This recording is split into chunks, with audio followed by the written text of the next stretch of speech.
안녕하세요. 저는 남편보다 먼저 승진했다는 이유로 황당한 요구를 받아야 했던 30대 여성입니다. 사람 마음이라는 게 참 웃기고도 잔인하더라고요. 같이 시작했을 때는 서로를 응원하던 사람이었는데 어느 순간부터는 가장 먼저 제 발목을 잡는 사람이 되었습니다. 제가 들려드릴 이야기는 같은 업계에서 같은 직급으로 출발했던 전 남편과 제 이야기예요. 처음엔 비슷하게 벌고 비슷하게 일하면서 같이 위를 향해 올라갈 목표를 삼고 우리 부부는 최선을 다했습니다. 그런데 제가 먼저 진급을 하고 연봉도 조금 더 많아지자 그날부터 남편의 말투가 바뀌기 시작했고 결국엔 제 인생을 통째로 내려놓으라는 말까지 하게 됐어요. 글쎄, 자신이 부족해서 진급 못한 것을 저한테 돌리더라고요. 제가 내조를 제대로 안 해서 떨어진 거라고 우겨댔습니다. 그 한마디로 우리 결혼은 완전히 금이 가기 시작했어요. 그리고 1년 뒤 제가 남편 회사에 스카우트 제의를 받아서 첫 출근을 하게 되었을 때 기막힌 재회로 남편은 깜짝 놀랐습니다. 제가 상사로 전 남편 회사에 근무하게 될 줄은 상상도 못했겠죠. 지금부터 자격지심 하나로 자기 인생을 스스로 무너뜨린 전 남편 이야기를 차근차근히 해볼게요. 그럼 제 이야기 시작하겠습니다. 저와 남편은 회사는 달랐지만 같은 업계에서 일하고 있었습니다. 업계가 좁다 보니 거래처 미팅이나 행사에서 얼굴을 트이는 일이 잦았고 남편을 처음 만난 것도 바로 그런 자리였습니다. 처음엔 그저 일 잘하는 사람 중 하나였어요. 말수가 많지도 않았고 괜히 아는 척하거나 허세를 부리는 스타일도 아니었죠. 미팅 자리에서 조용히 메모만 하다가 정작 중요한 순간은 핵심만 콕 짚어 질문하는 모습이 눈에 들어왔습니다. 아, 저 사람 일 진짜로 제대로 하네. 그 정도의 인상이었어요. 몇 번 미팅이 겹치고 나서야 서로 인사를 나누게 됐고 그 후로는 미팅이 끝난 뒤 자연스럽게 커피를 마시거나 업계 이야기로 시간을 보내게 됐습니다. 아무래도 일을 하다가 만나서 그런지 우리는 일과 관련된 이야기를 주로 나누었는데 이야기하다 보니까 생각보다 코드가 잘 맞았고 일에 대한 태도도 비슷하더라고요. 남편은 한번 일할 때 제대로 하는 스타일이었고 대충 일하는 걸 극도로 싫어했습니다. 지금 고생해도 나중에 다 인정받는다고 한 만큼 되돌아올 거라고 믿고 더 열심히 할 거라며 노력했어요.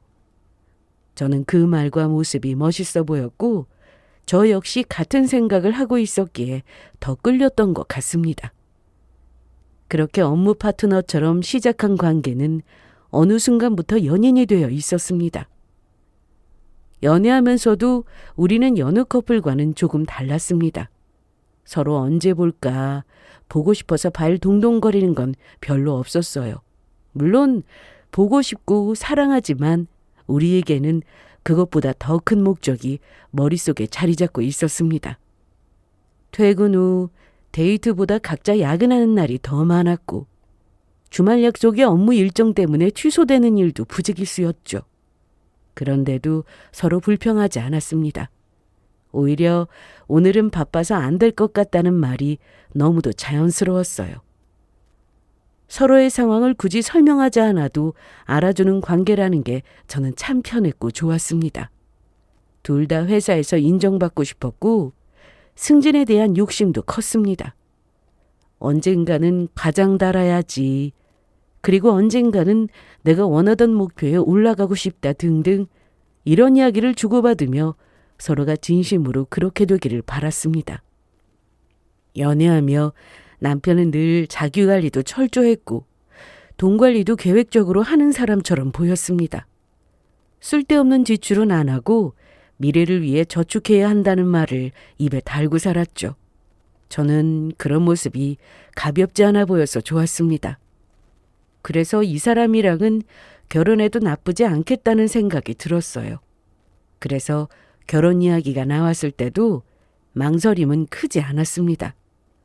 서로 나이도 있었고 이미 인생의 방향이 비슷했으며 굳이 시간을 끌 이유가 없다고 느꼈습니다. 양가 부모님께 인사를 드렸고 큰 반대 없이 결혼 준비를 시작했습니다. 결혼을 결심하고 난 뒤 준비 과정은 생각보다 순탄했어요. 이미 서로의 생활 패턴을 어느 정도 알고 있었고 같은 업계에서 일하다 보니 현실적인 이야기들도 미리 충분히 나눴기 때문입니다. 누가 더 벌고 누가 더 희생해야 한다는 식의 구도 자체가 없었습니다. 우리는 자연스럽게 맞벌이를 전제로 한 결혼을 했고 각자의 일을 계속 이어나가는 걸 당연하게 생각했습니다. 그리고 결혼을 준비하면서 가장 중요하게 이야기했던 게 바로 아이 문제였습니다. 사실 남편과 저는 둘 다 아이를 간절히 원하지 않았습니다. 싫다기보다는 지금 우리의 삶에 아이를 넣을 여유가 없다는 생각이 컸어요. 그래서 아이를 극도로 싫어하는 건 아니었지만 그렇다고 간절하게 원한다거나 소망하지도 않았습니다. 그냥 우리는 아이 없이 살아도 괜찮지 않을까 하는 생각이 더 컸던 것 같아요. 일에 대한 욕심도 컸고 각자 세운 목표도 분명했습니다. 그래서 여러 번 이야기를 나눈 끝에 우리는 딩크 부부로 살기로 결정했어요. 아무래도 아이를 가질 수 있는 시기가 한정적이다 보니까 결코 가볍게 여기지 않고 정말 신중하게 생각하고 내린 결정이었습니다. 딩크 부부가 뭔지 아시는 분들은 잘 아실 거예요. 결혼은 하되 아이를 두지 않고 맞벌이를 하며 살아가는 부부를 뜻합니다. 각자의 커리어를 지켜가는 삶이 우리에게는 가장 현실적이고 합리적인 선택처럼 보였습니다. 특히 이 문제에 있어서는 남편 쪽이 더 단호했어요. 아이 하나 키우는데 돈이 얼만데. 요즘은 아이 없어도 잘 먹고 잘 사는 부부들 많잖아. 육아는 그냥 조금 힘든 수준이 아니야. 시간, 체력, 돈 전부 다 쏟아부어야 한다고. 그래서 나는 내 인생을 더 소중하게 챙기면서 살고 싶어. 남편은 이런 입장이었어요. 우리의 인생이 너무도 소중한데 아이를 키우기 위해 아이만 생각하고 아이한테 희생하면서 우리의 삶을 갈아놓고 사는 게 과연 옳은 건지 모르겠다고요. 그 말을 듣고 저랑 생각이 비슷해서 저는 안심했습니다. 아무리 사랑한다고 해도 서로 원하는 삶의 방식이나 가치관이 맞아야 하잖아요. 적당한 타협이 이루어져야 하는데 우리는 서로 원하는 바가 비슷하고 목적이 같으니까 이런 일로 감정 소비할 일 없어서 다행이다 싶었습니다. 아이를 갖지 않겠다는 선택이 누군가의 희생을 전제로 한 게 아니라 서로의 목표를 존중한 결과라는 느낌이 들었기 때문이죠. 저 역시 아이를 키우며 일에서 멀어질 자신이 없었고 커리어가 끊기는 게 두려웠습니다. 그래서 우리는 아이 이야기를 더 이상 꺼내지 않았고 그 선택을 서로 존중하기로 했어요.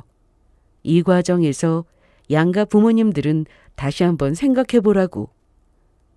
그래도 결혼하고 부부가 됐으면 둘 사이에 아이가 있어야 하지 않냐고. 지금이야 좋지. 나중에 늙어서 후회한다며 저희를 설득하셨지만 결국 저희 뜻을 존중해 주셨습니다. 아이를 원하지도 않은 우리에게 아이 낳으라고 설득한다고 달라질 게 없다는 걸 깨달으신 듯 했어요. 그래서 어느 순간부터는 포기하고 그냥 알아서 살라며 존중해 주셨습니다. 어떻게 보면 우리의 선택이 이기적이라고 생각하시는 분들도 계실 거예요. 하지만 결혼해서 꼭 아이를 낳아야 하는 건 아니잖아요. 그게 행복하게 사는 거고 그래야 부모님께 효도하는 거라고 누가 자신 있게 말할 수 있을까요? 저희는 아니라고 생각했습니다. 아이가 없어도 얼마든지 잘 살 수 있을 거라고 생각했고 우리가 만족한다면 그걸로 됐다고 결정했죠. 결혼 생활 초반은 정말 이상적인 딩크 부부 같았습니다. 구속하고 강요하는 것 없이 알아서 각자 출근하고 각자 야근하고 바쁠 때는 서로 이해해주고 성과가 있으면 진심으로 축하해주거나 힘든 일이 있으면 조언보다는 묵묵히 들어주는 쪽을 택했습니다. 서로의 영역을 침범하지 않았고 각자의 방식대로 일과 삶을 살아갔어요.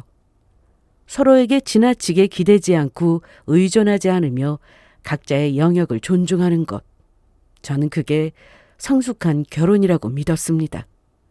그렇게 우리는 같은 방향을 보고 앞으로 나아가고 있다고 생각했어요. 그때까지만 해도 저는 몰랐습니다. 이 존중이라는 말이 언젠가는 남편에게 아주 편리한 핑계가 될 거라는 것과 그의 가치관 속에서 자신의 인생만 중요하고 함께라는 개념은 언제든 저버릴 수 있다는 것을요. 결혼 후에도 저와 남편은 변함없이 각자의 자리에서 승진을 목표로 달려가고 있었습니다.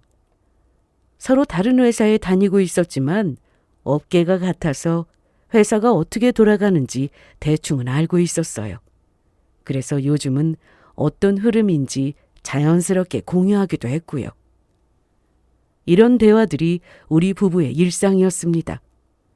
누가 더 앞서가느냐보다는 우리 둘 다 잘 되자는 마음이 분명히 있다고 믿었습니다. 그러던 어느 날 제게 예상치 못한 기회가 찾아왔습니다. 상반기 실적 평가와 함께 조직 개편이 있었고 그 과정에서 제가 대리에서 과장으로 승진하게 된 겁니다. 생각지도 못한 승진에 저는 정말 깜짝 놀랐어요. 물론 그만큼 열심히 한 결과이지만 그래도 과장 달려면 못해도 1년은 더 버텨야 한다고 생각했습니다. 그런데 승진이라니. 아직 제가 꿈꾸던 최종 목표까지는 갈 길이 멀었지만 그래도 지금까지의 노력이 헛된 건 아니었구나. 회사에서 나를 제대로 보고 있구나. 내가 옳은 방향으로 잘 가고 있다는 생각에 가슴이 벅차올랐습니다. 처음 승진 소식을 들었을 때 한동안 멍하니 앉아있다가 혼자 화장실에 가서 울컥했던 기억이 납니다. 기쁘기도 했고 안도하기도 했고 무엇보다 스스로가 조금은 자랑스러웠습니다. 그리고 이때 가장 먼저 떠오른 사람이 남편이었어요. 남편에게 이 소식을 깜짝 서프라이즈로 전하고 싶었습니다. 남편도 분명히 나랑 똑같은 마음으로 기뻐해 줄 거라고 생각했어요. 서로 응원하며 이루어 나가는 목표 중 하나였으니까요. 내 일이 곧 우리의 기쁨일 거라고 당연하게 생각했습니다. 그래서 그날 퇴근하자마자 남편에게 전화를 걸었어요. 오늘 늦게 끝나? 괜찮으면 밖에서 저녁 먹자. 내가 맛있는 거 사줄게. 다행히 남편은 별일 없이 일찍 퇴근할 것 같다고 했고 갑자기 외식하자는 제 말에 의아한 반응을 보였지만 곧 알겠다고 답했습니다. 저는 서둘러 남편과 같이 갈 식당을 골라서 예약했어요. 그리고 우리 부부는 퇴근하고 만나서 식당으로 향했습니다. 평소보다 분위기 좋은 식당에 들어갔고 주문을 마친 뒤 남편은 너무 무리하는 거 아니냐고 여기 비싼 곳이라면서 제게 뭐 좋은 일이라도 있냐고 물었습니다. 그 말에 기분 좋게 웃으면서 승진 이야기를 꺼냈어요. 나 오늘 승진했어. 대리에서 과장으로. 당신한테 제일 먼저 말해주는 거야. 승진 소식을 전하고 남편의 얼굴에서 놀람이나 기쁨 혹은 최소한 따뜻한 축하를 기다리고 있었습니다. 적어도 대단하다, 정말 축하한다, 드디어 승진했구나, 그동안 고생 많았다 등등. 이런 말들 중 하나쯤은 당연히 나올 줄 알았어요. 그런데 남편은 잠깐 말을 잃은 듯 제 얼굴을 가만히 봤습니다. 약간의 짧은 정적이 흐른 뒤 억지로 입꼬리를 올리며 이렇게 말했습니다. 아, 그래? 승진했구나? 딱 그 한마디였습니다. 축하도 기쁨도 감탄도 없이 마치 예상치 못한 소식을 억지로 받아들이는 사람처럼 짧게 말했어요. 저는 그 모습을 보고 의아했습니다. 왜 기뻐하지 않지? 저 못지않게 남편도 진심으로 축하해주고 기뻐할 거라고 생각했어요. 그런데 남편의 표정은 애써 감정을 숨기려고 노력했지만 축하하는 느낌이 전달되지 않았습니다. 기뻐하는 것도 없었고요. 저는 생각지도 못한 반응에 왜 저러지 싶었지만 그래도 괜찮다고 생각했습니다. 아직 실감이 안 나서 그럴 수도 있고 조금만 지나면 진심으로 축하해 줄 거라고 넘겼어요. 저도 처음 승진 사실을 알았을 때 어안이 벙벙하다가 뒤늦게 기쁨의 눈물을 흘렸으니까 남편도 그런 걸 거라고 생각했습니다. 하지만 그날의 그 미묘한 공기, 그 어색한 침묵은 제가 생각했던 것보다 훨씬 오래 우리 사이에 남아 있었습니다. 승진 소식을 전하면서 우리 부부 사이가 조용히 틀어질 줄은 상상도 못했죠. 그렇게 제가 생각했던 외식은 아니었지만 우리 부부는 식사를 마무리하고 집으로 돌아왔습니다. 남편의 행동이 변하기 시작한 건 그때부터였어요. 제가 과장으로 진급했다는 말을 전한 이후부터 서서히 달라졌습니다. 그날 밤 남편의 반응이 조금 이상하다는 걸 느꼈지만 깊이 생각하지 않으려고 했어요. 사람마다 기쁜 소식을 받아들이는 방식이 다를 수도 있고 순간적으로 놀라서 말이 막혔을 수도 있다고 스스로 이해하려고 했죠. 또 그날의 기분이 다를 수도 있는 거니까요. 하지만 그것도 한두 번이지 지속적으로 달라진 남편의 모습이 눈에 띄니까 이상했습니다. 남편은 원래도 회사 일에 성실한 사람이었고 야근이 잦아도 불평 한마디 없이 자기 일에 책임감이 강한 편이었어요. 그런데 제가 과장으로 승진한 뒤부터는 그 성실함이 조금 다른 방향으로 변해갔습니다. 말 그대로 악착같이 일하기 시작했죠. 아침엔 누구보다 일찍 나가고 밤에는 누구보다 늦게 들어왔습니다. 집에 와서도 노트북을 켜고 자료를 보거나 업무 기사와 메일을 들여다보며 쉬지 않았어요. 제가 말을 걸어도 지금은 바쁘다, 나중에 이야기하자는 말만 돌아왔습니다. 예전 같으면 아무리 바빠도 잠깐은 고개를 들고 제 이야기를 들어주던 사람이었는데 그 여유가 싹 사라진 느낌이었어요. 대화도 점점 줄어들었습니다. 하루에 몇 마디 하지도 않았고 마주 앉아 밥을 먹어도 휴대폰만 들여다보거나 머릿속이 딴 데로 가 있는 듯 보였습니다.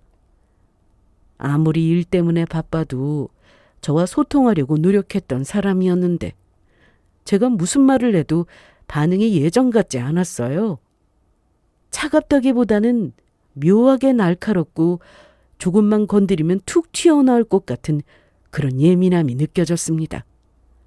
사랑꾼처럼 늘 다정다감한 남편은 아니었지만 그래도 예전에는 담백한 방식으로 저를 챙기는 사람이었어요. 전에는 오늘도 수고했다, 많이 힘들어서 어떡하냐, 요즘 무리하는 것 같은데 그래도 몸은 잘 챙겨야 한다는 이런 말들이 당연하게 오갔는데 언제부터인가 그런 말들이 완전히 사라졌어요. 어떨 때는 집에 한 공간 같이 있으면서도 아예 한마디도 안 하는 날이 생겨났습니다. 여기서 또 웃긴 건 말도 안 섞다가 회사 이야기는 민감하게 반응한다는 거였어요. 다른 이야기는 그냥 대충 대답하거나 무시했는데 유독 회사 이야기는 달랐습니다. 이 서류는 다 뭐야? 회사 자료. 새로운 프로젝트 관련해서 살펴볼 것들이야. 이걸 다 본다고? 많지. 나도 이걸 언제 다 보나 싶은데 그래도 어떡해, 봐야지. 걱정 안 해도 돼. 얼른 훑어보고 쉴 거야. 걱정은 무슨. 어련히 알아서 잘하겠지. 이 정도도 못하면 그게 과장이야? 제가 집에서 업무와 관련된 서류를 보고 있으니까 갑자기 관심 보이면서 슬쩍 다가왔고 저는 오랜만에 남편이 먼저 말 걸어줘서 반가운 마음에 웃으며 대답해줬어요. 그런데 남편은 뭔가 말에 뼈가 있는 것처럼 반응하더라고요. 저는 혼란스러웠습니다. 예전 같으면 당연하게 주고받았던 이야기들이었는데 이런 남편의 행동이 계속되니까 저는 점점 눈치를 살피게 됐어요. 속으로 왜 이러지?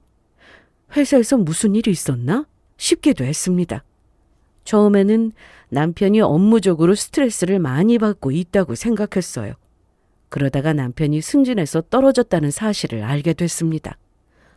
그래서 저렇게 예민하게 굴었구나 이해되더라고요. 열심히 노력하고 또 노력한 걸 제가 잘 알고 있는데 승진 심사에서 떨어졌으니 얼마나 속상할까 싶고 마음이 안 좋더라고요. 그래서 남편이 예민하게 구는 걸 이해하고 받아주고자 했습니다. 일부러 남편을 자극하지 않으려고 제 회사 이야기를 확 줄였어요. 남편이 먼저 묻지 않는 이상 성과나 업무 이야기도 웬만하면 꺼내지 않았습니다. 속상해서 저러는 거니까 제가 조심하면 괜찮을 거라고 시간이 지나면 나아질 거라고 여겼는데 남편의 태도는 좀처럼 돌아오지 않았습니다.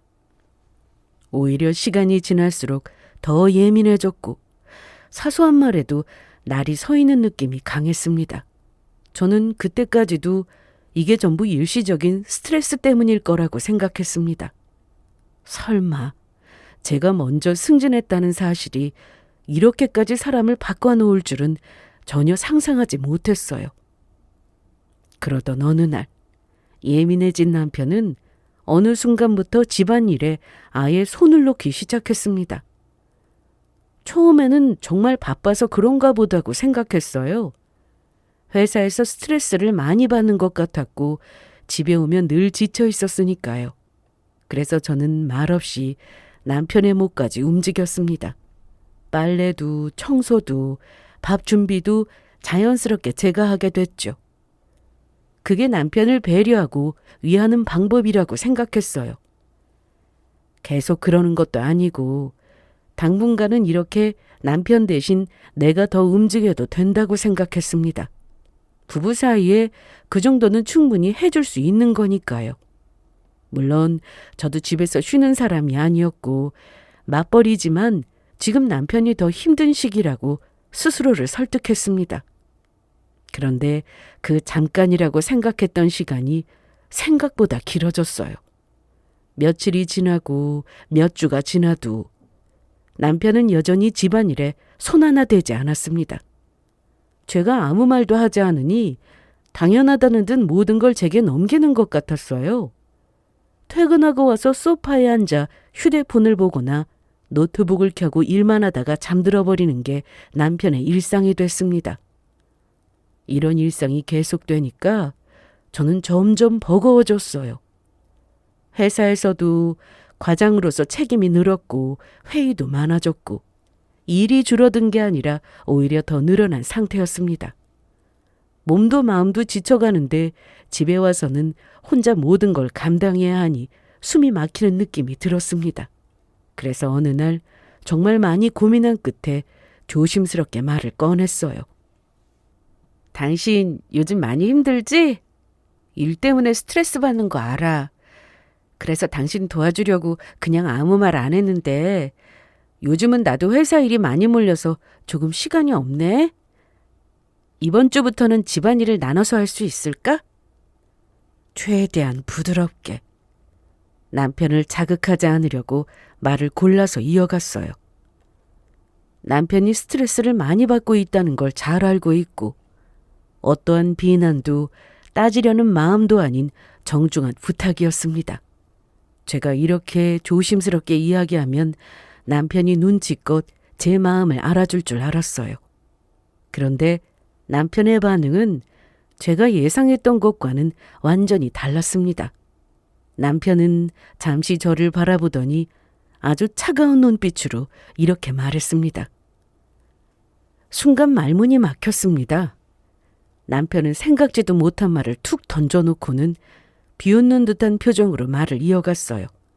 부하 직원들한테 일 시키면 그만인데 뭐가 그렇게 바쁘냐는 식으로 비아냥거렸습니다. 그러고는 비꼬듯 이런 말까지 덧붙이더군요. 아, 집안일도 급에 따라서 움직여야 되는 건가? 당신은 과장이고 나는 대리니까? 그 말을 듣는 순간 머리가 멍해졌습니다. 내가 지금 뭘 들은 거지? 저는 정말로 큰 충격을 받았어요.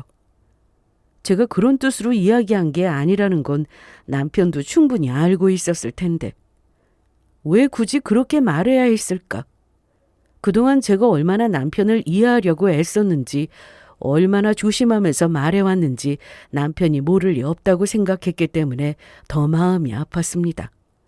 바쁘다는 이유로 집안일을 혼자 도맡아도 참고 예민해진 말투에도 조금 힘들어서 그런 거라고 넘겼는데 그 모든 배려를 단번에 비웃는 말처럼 들리더라고요.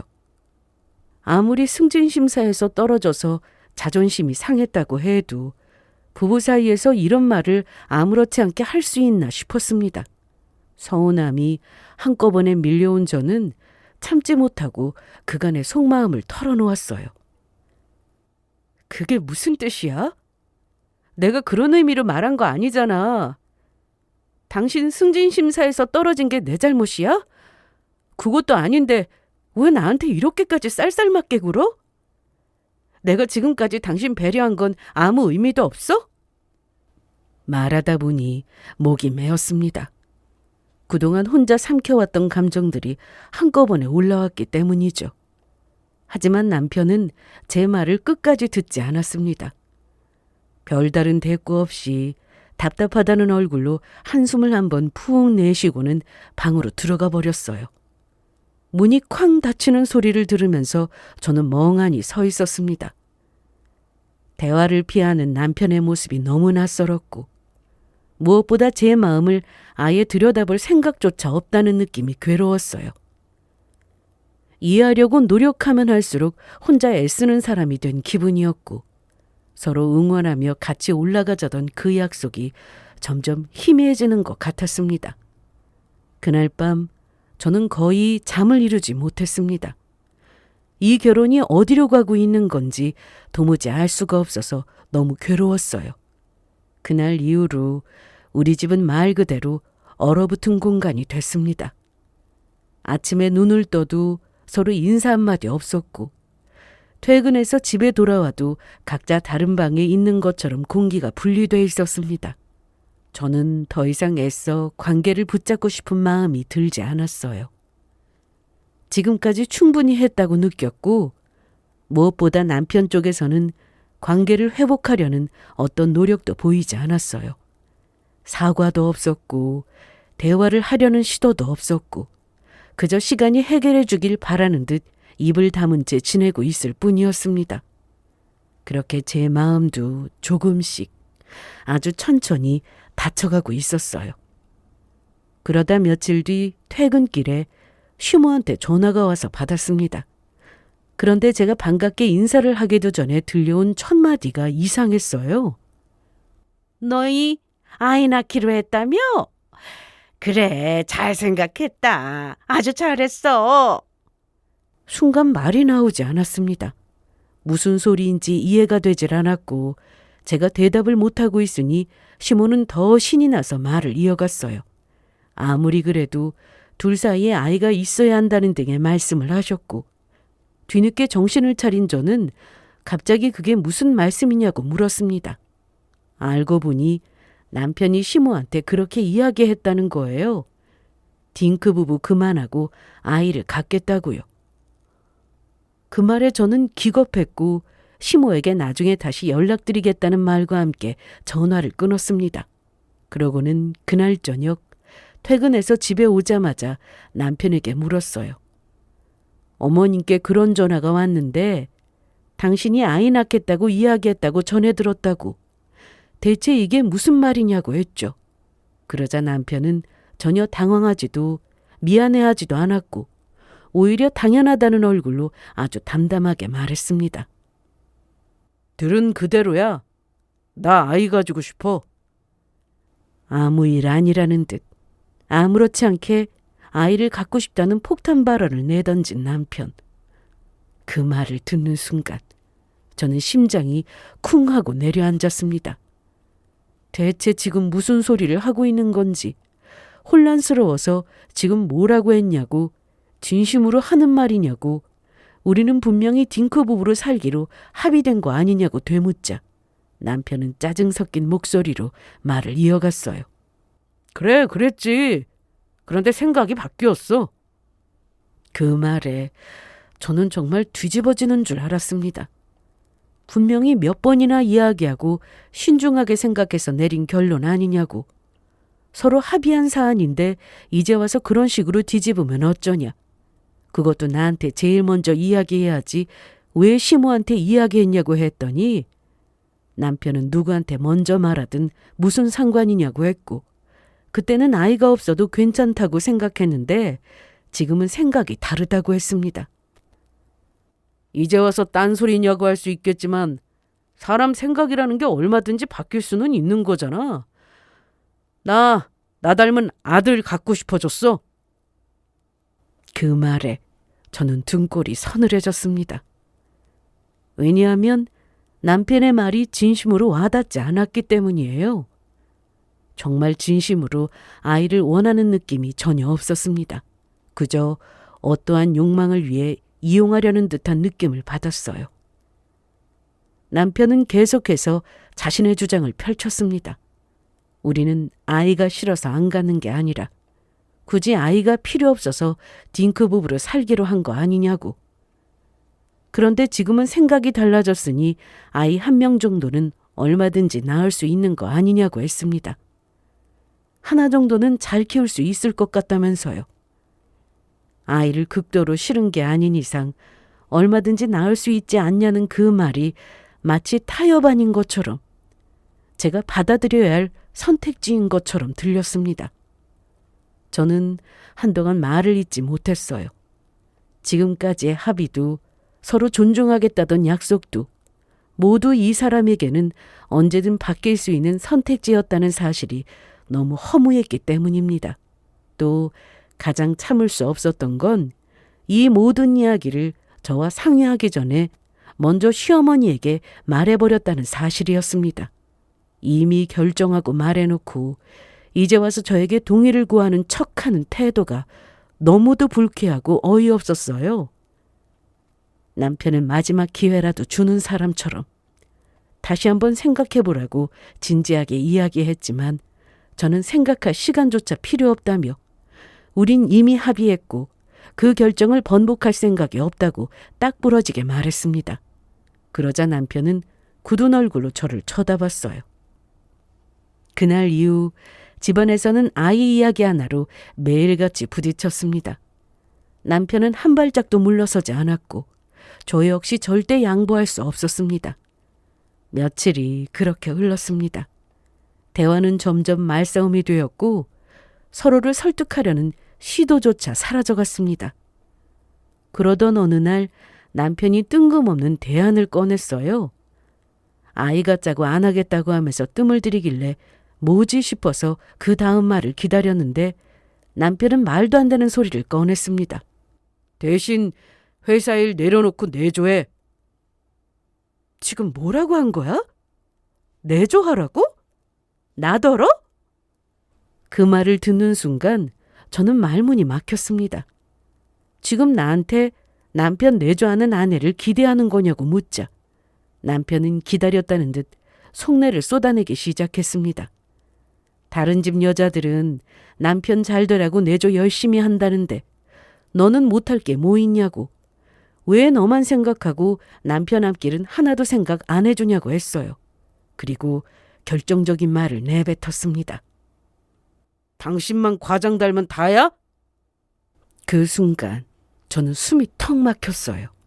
그리고 그제야 남편의 속마음이 훤히 보이기 시작했습니다. 남편은 이제 더 숨길 생각도 없는 듯 감정을 폭발시켰어요.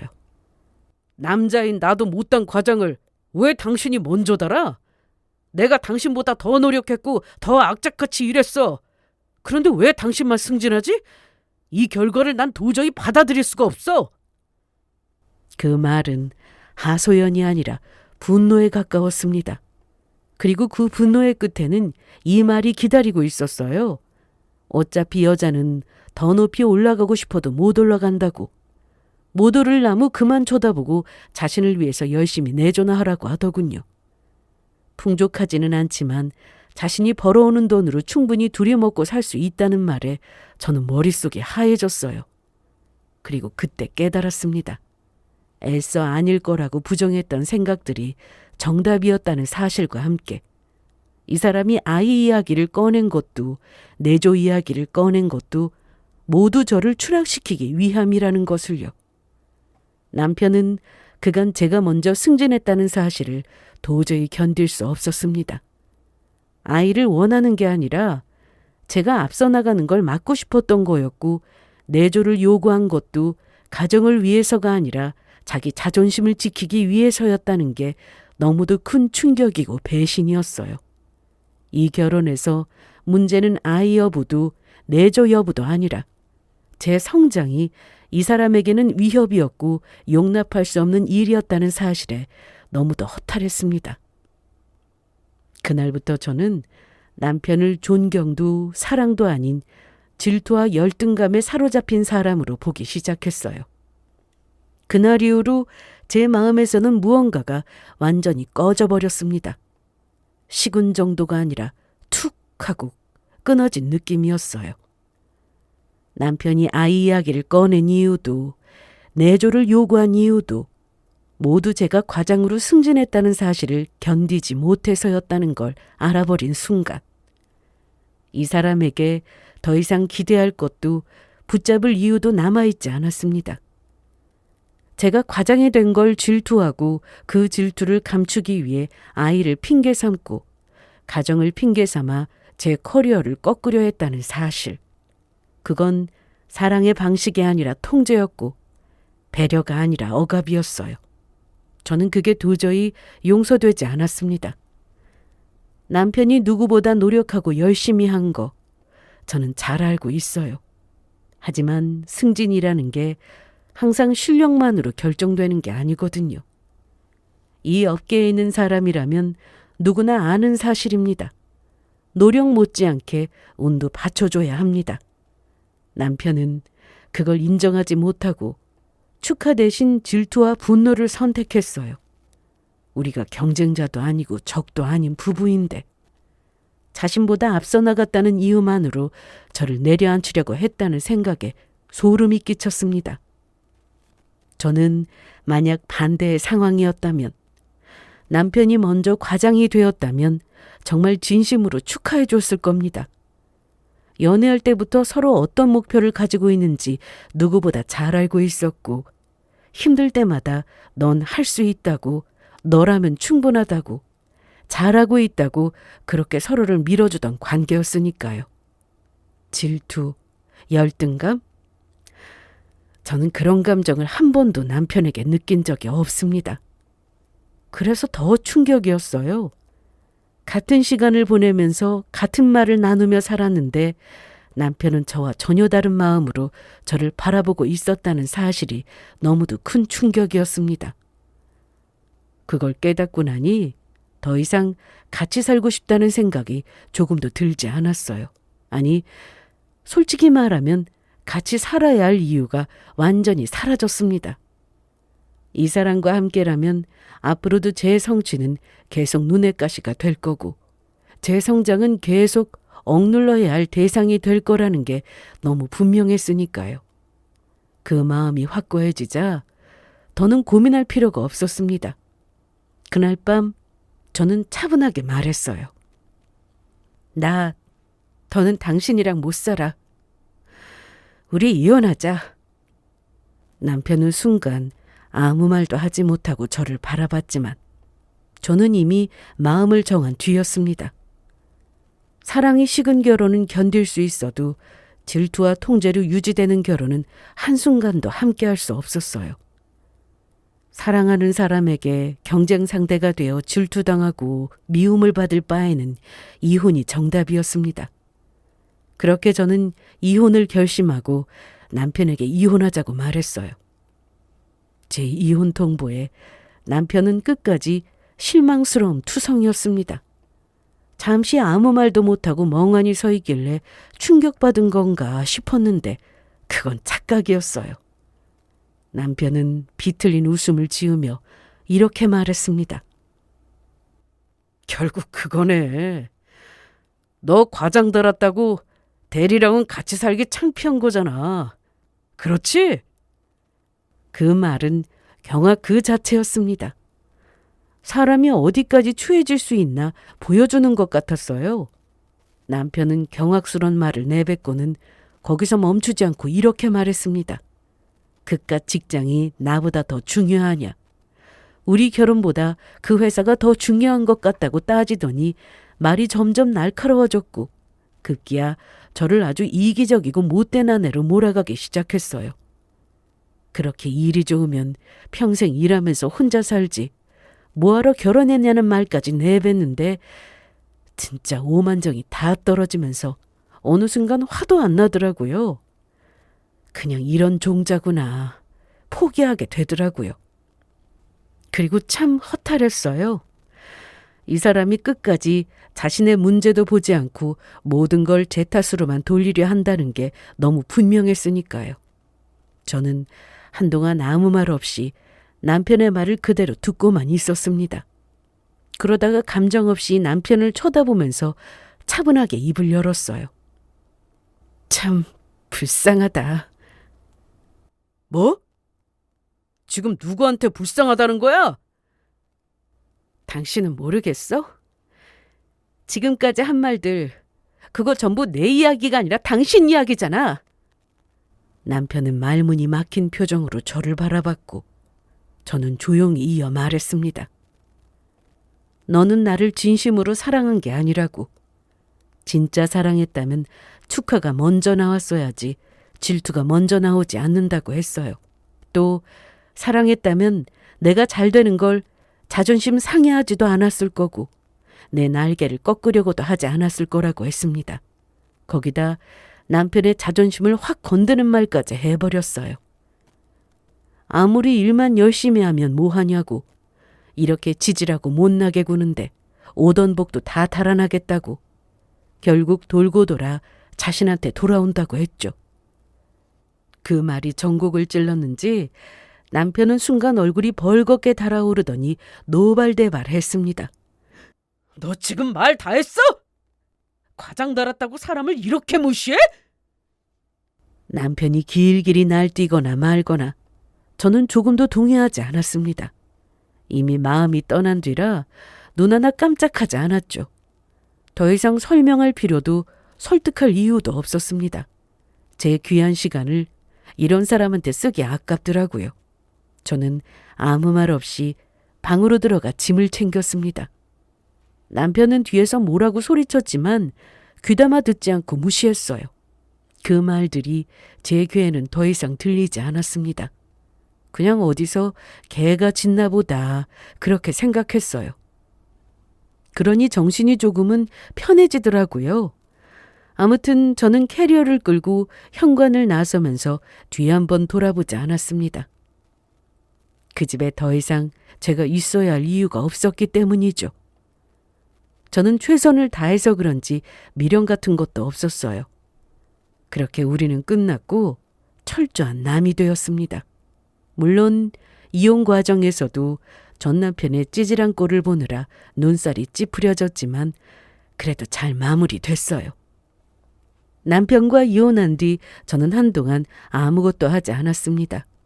일도 사람도 굳이 필요 없는 약속도 모두 내려놓고 제 자신을 쉬게 했어요. 저는 할 때는 열심히 하고 쉴 때도 최선을 다하자는 주의라 이때 충실하게 상처받은 제 마음을 회복하는 데 전념했습니다. 누군가의 아내로서가 아니라 누군가의 기대를 충족시키는 사람도 아닌 그냥 나로 숨쉬는 시간이 필요했어요. 그동안 남편 때문에 상처받았던 순간들, 아무 말도 못하고 삼켜야 했던 말들, 혼자 화장실에서 울었던 밤들, 그리고 사랑이라고 믿었던 관계 속에서 조금씩 갉아먹히던 제 자존심까지 저는 하나씩 정리했습니다. 그렇게 마음을 회복하고 내린 결론은 딱 하나였어요. 이제는 나를 위해 살자. 나를 더 신경 쓰자는 거였습니다. 그 결심을 한 뒤부터 저는 미친 듯이 일에 몰두하기 시작했어요. 프로젝트 하나하나에 제 이름을 걸고 결과로 말하겠다는 생각으로 일에 매달렸습니다. 그렇게 회사 안에서의 제 입지와 평가는 조금씩 달라지기 시작했어요. 원래도 일을 잘하는 사람으로 알려져 있었지만 그 뒤로는 무슨 일이든 맡아서 성공시키는 사람이라 믿고 맡길 수 있다고 불렸습니다. 점점 사람들이 따라오고 성과가 쌓이고 제 이름이 회의 자리에 점점 더 자주 등장했어요. 그리고 그렇게 1년이 흘렀습니다. 어느 날 익숙하지 않은 번호로 전화 한 통이 왔어요. 받아보니 전 남편이 다니는 회사였고 저를 스카우트하고 싶다는 내용을 전했습니다. 상대방은 제 경력과 성과를 언급하며 파격적인 스카우트를 제의했어요. 연봉은 제가 받던 것보다 확실히 높았고 직급도 업무 범위도 결정 권한도 비교할 수 없을 만큼 파격적이었습니다. 전화를 끊고 난 뒤 저는 한동안 가만히 앉아 창밖만 바라봤습니다. 그리고 잊고 있던 전 남편이 생각났어요. 엄청난 조건이라 마다할 이유가 없었지만 그 인간 앞에 더 나아진 모습으로 나타난다면 어떨까? 문득 재미있을 것 같더라고요. 그래서 스카우트 제의를 수락했습니다. 조건도 좋고 그 인간에게 제대로 보여줄 기회라서 여러모로 마다할 이유가 없더라고요. 그렇게 다니던 회사를 정리했고 대망의 첫 출근 날 새 정장을 입고 회사 로비에 들어섰을 때 저는 숨을 한번 고르고 어깨를 쫙 펴고 당당히 걸어갔어요. 인사팀 안내에 따라 엘리베이터를 타고 제가 배정받은 층으로 올라갔습니다. 문이 열리고 사무실 풍경이 눈에 들어오는 순간 저의 위치는 완전히 달라져 있었습니다. 저는 당당한 표정과 걸음걸이로 팀원들 앞에 섰어요.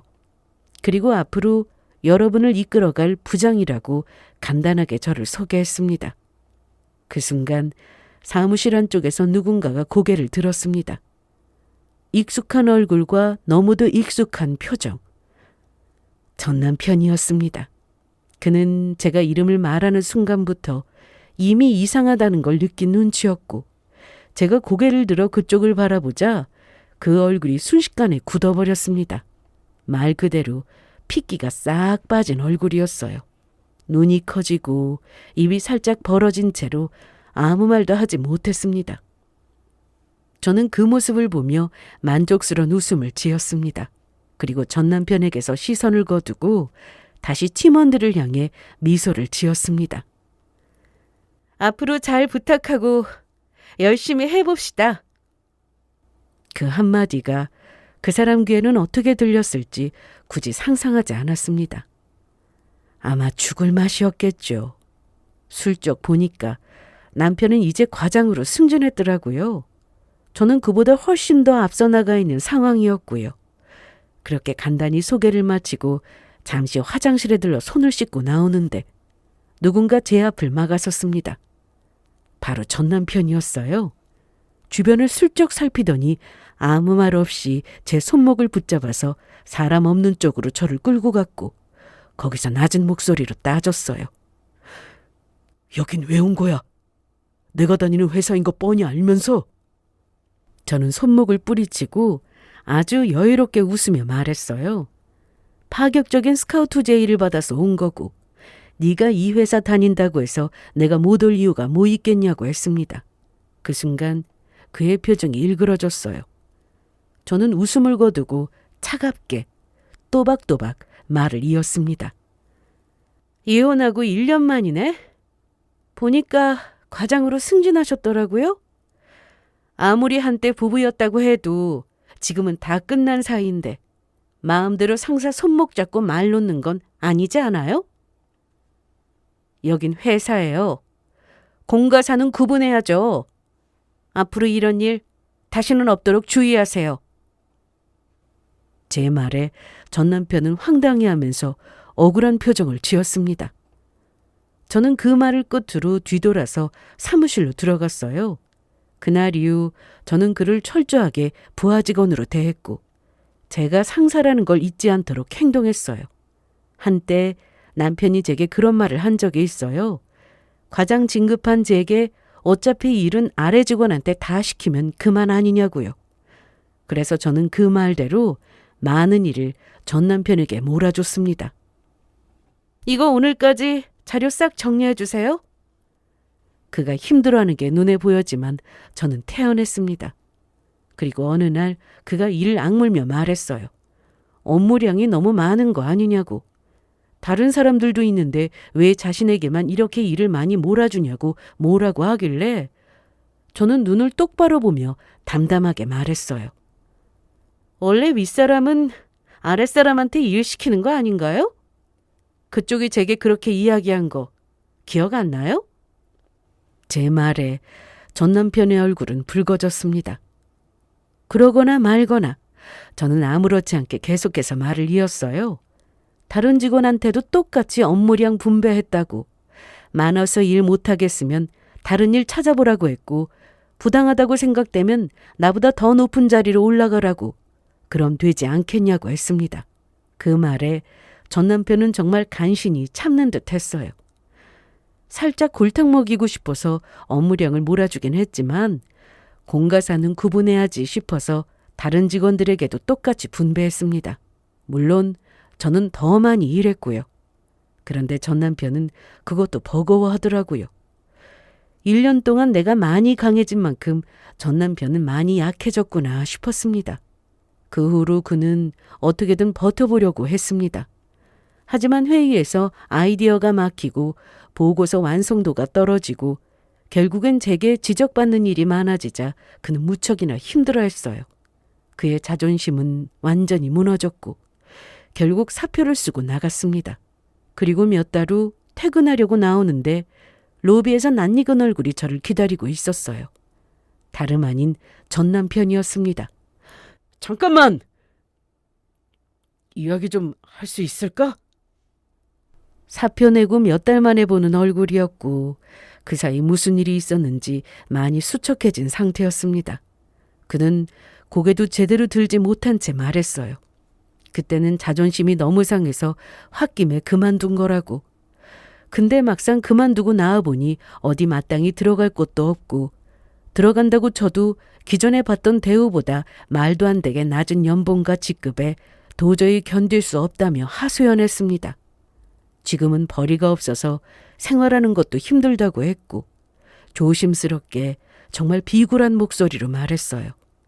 다시 자신을 꽂아주면 안 되겠냐고요. 너 정도 직급이면 낙하산으로 얼마든지 복귀시켜줄 수 있지 않겠냐고 했습니다. 그 말을 듣고 저는 한동안 말없이 전 남편을 바라봤습니다. 일 잘하고 똑똑하던 사람이 어쩌다가 이렇게 됐을까?